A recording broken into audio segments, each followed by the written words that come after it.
Hello student, आज हम start करने जा रहे हैं सिग्निफिकेंट फिगर पार्ट 3 और इस वीडियो लेक्चर में हम समझेंगे कि सिग्निफिकेंट फिगर किस तरह से अर्थमेटिक ऑपरेटर के साथ वर्क करती है।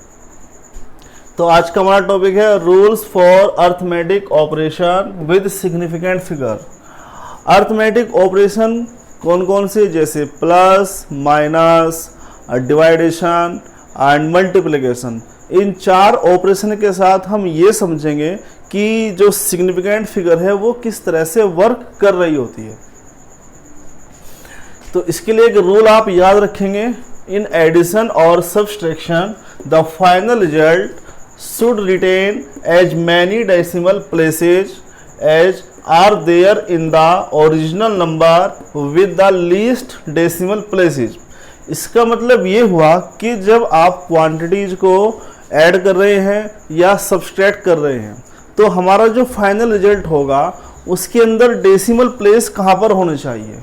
तो उसके लिए डेसिमल प्लेस रखने के लिए आपको ये देखना पड़ेगा कि आपके जो ओरिजिनल नंबर है, इन ओरिजिनल नंबर में वो कौन सा नंबर है जिसमें मिनिमम डेसिमल प्लेस है। तो आइए इसको एक एग्जांपल की हेल्प से हम समझते हैं। तो ये हमारे पास तीन क्वांटिटीज है, A equal 2.34 metre, B equal 1.1 metre and C equal 1.002 metre. इन तीनों क्वांटिटीज को हम ऐड करेंगे, a plus B plus C equal 0। तो फाइनली इनको ऐड करने के बाद हमारा आंसर आता है 4.442 मीटर।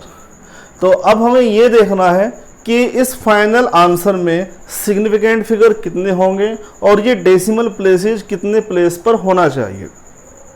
तो इस रूल के अकॉर्डिंग अगर मैं यहाँ पर देखता हूँ तो b इक्वल 1.1, इस वैल्यूज में डेसिमल के बाद केवल एक ही प्लेस है, तो हमारे फाइनल आंसर में भी डेसिमल के बाद एक ही प्लेस होना चाहिए।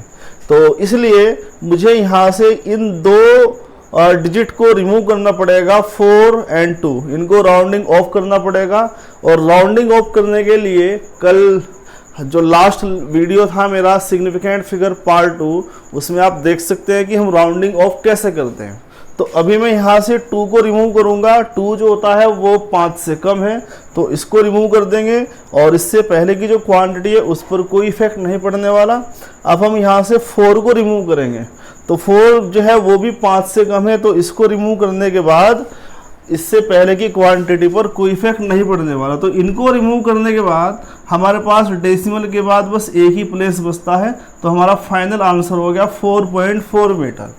तो इसको याद रखेंगे, जब आप एडिशन या सब्सट्रैक्शन कर रहे हैं तो फाइनल आंसर में डेसिमल प्लेस मिनिमम होना चाहिए और कितना, जितना ओरिजिनल नंबर में कम से कम होता है।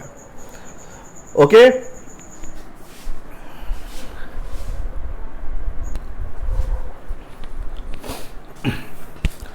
और अब हम समझेंगे कि अगर मल्टीप्लिकेशन या डिवाइडेशन हो रहा है तो उस समय फाइनल रिजल्ट को हम किस तरह से सिग्निफिकेंट फिगर में कन्वर्ट करते हैं।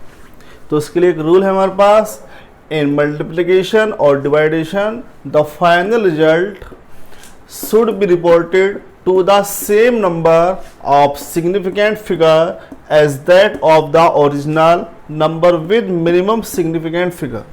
इसका मीनिंग ये हुआ कि जब आप मल्टीप्लिकेशन या डिवाइडेशन करेंगे तो फाइनल रिजल्ट के अंदर सिग्निफिकेंट फिगर उतने होने चाहिए जितने ओरिजिनल नंबर में कम से कम होते हैं, मिनिमम होते हैं। आइए इसको एक एग्जांपल की हेल्प से हम समझते हैं। ये मेरे पास किसी बॉडी का मास है m इक्वल 5.74 ग्राम और उसका वॉल्यूम है v इक्वल 1.2 सेंटीमीटर क्यूब और मुझे इसकी डेंसिटी फाइंड करनी है। तो डेंसिटी का फॉर्मूला होता है मास ओवर वॉल्यूम। ये मास की वैल्यू पुट की है और ये वॉल्यूम की वैल्यू पुट की है, तो ये आ गया 4.783 ग्राम पर सेंटीमीटर क्यूब। ये मेरा आंसर आ गया है। लेकिन मुझे इसको लीस्ट सिग्निफिकेंट फिगर में कन्वर्ट करना है। तो यहाँ पर जरा ध्यान से देखें, ये दो नंबर्स हैं मेरे पास जिन पर मैंने इस ऑपरेटर को ऑपरेट किया है। तो यहाँ पर इस नंबर में 3 सिग्निफिकेंट फिगर है और इसमें 2 है, तो मेरे फाइनल आंसर में भी 2 ही सिग्निफिकेंट फिगर होनी चाहिए। तो यहाँ पर इस समय 4 है, तो मुझे इन 2 डिजिट को रिमूव करना पड़ेगा, राउंडिंग ऑफ करना पड़ेगा। तो मैं यहाँ से इस 3 को रिमूव करता हूँ, तो इस पर कोई इफेक्ट नहीं पड़ने वाला क्योंकि ये 5 से कम है। अब मैं इस 8 को रिमूव करूँगा, लेकिन जो 8 है वो 5 से बड़ा है, इसलिए जब इसको रिमूव कर दूंगा तो इससे पहले वाले डिजिट में 1 ऐड करना पड़ेगा। तो फाइनली ये हो जाएगा 4.8 ग्राम पर सेंटीमीटर क्यूब। तो स्टूडेंट आप इस तरह से अर्थमेटिक ऑपरेटर पर सिग्निफिकेंट फिगर को यूज कर सकते हैं।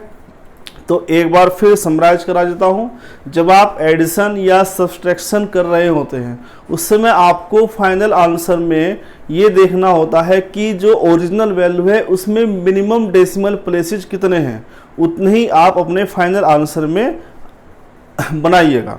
और जब आप डिवाइडेशन या मल्टीप्लिकेशन कर रहे होते हैं उस समय आपको फाइनल आंसर को सिग्निफिकेंट फिगर में कन्वर्ट करते समय ये देखना पड़ेगा कि जो ओरिजिनल नंबर है उसमें मिनिमम सिग्निफिकेंट फिगर कितने हैं, उसके अकॉर्डिंग आपके फाइनल आंसर में भी सिग्निफिकेंट फिगर होने चाहिए।